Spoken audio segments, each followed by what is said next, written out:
Byageze ariko uratinya ukambara ubusa imbere yanjye. mbese ntiwari ubwambaye Sinzimye itara njyewe, wowe wabikoze itara ritarazima. ubundi iyo reka agakomeza akaka. Oya, noneho ikintu ugiye kunsobanurira barambwiye ngo umugore ngo ku ijoro rya mengararira kuki utarize. Bakubwiye se ko yifata akarira nyabo? N'ubu wari kurizwa n'iki? Bituma ndira ntabyo wakoze kandi nagufumbase. Ya bintu ngiye nageze ubwoba umuntu anashuhirana umuri bose nabyibushye kwa kuntu najyaga nkubera nkabyibuha cyane none nabyibushye ndabyibuha. Sheri nyine gupfumbatira ni intambwe ya mbere wakoze. Ariko hari n'ibindi nyine bizagenda biza byo kubaka urugo. Kubaka urugo guteze kandi urugo twarangije kurwubaka. Yewe uzashake umuntu urwubatse mbere yawe akuganirize.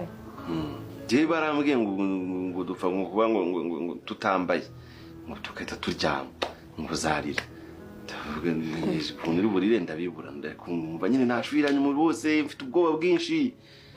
Ni kumva numva turi gusinzira nyine kumva numva uragonnye nanjye mpita ngona. Sheri nyine wowe wagonye njye ntabwo nagonye. Wagonye wowe. Reka mumbeshyire singona. Wagonye. Uze gushaka umuntu kuganirize ibikurikiraho. Turaza kongera nyine kuganiriza murakuganiriza undi tuze kugira se kongera mbaze njye kugisha inama.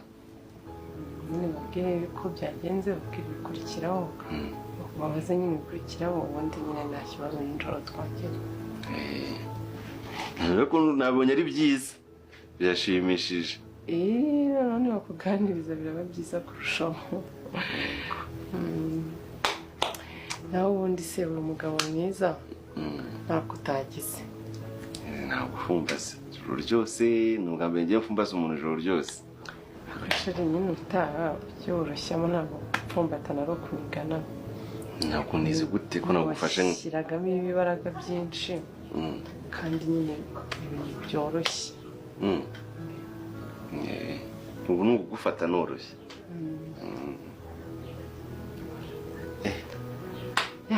Baze ko numva nyifite ubwoba n'ubu. Ese sheri ufite ubwoba bw'iki? Ibintu bwa mbere bibaye. Humura n'urumara.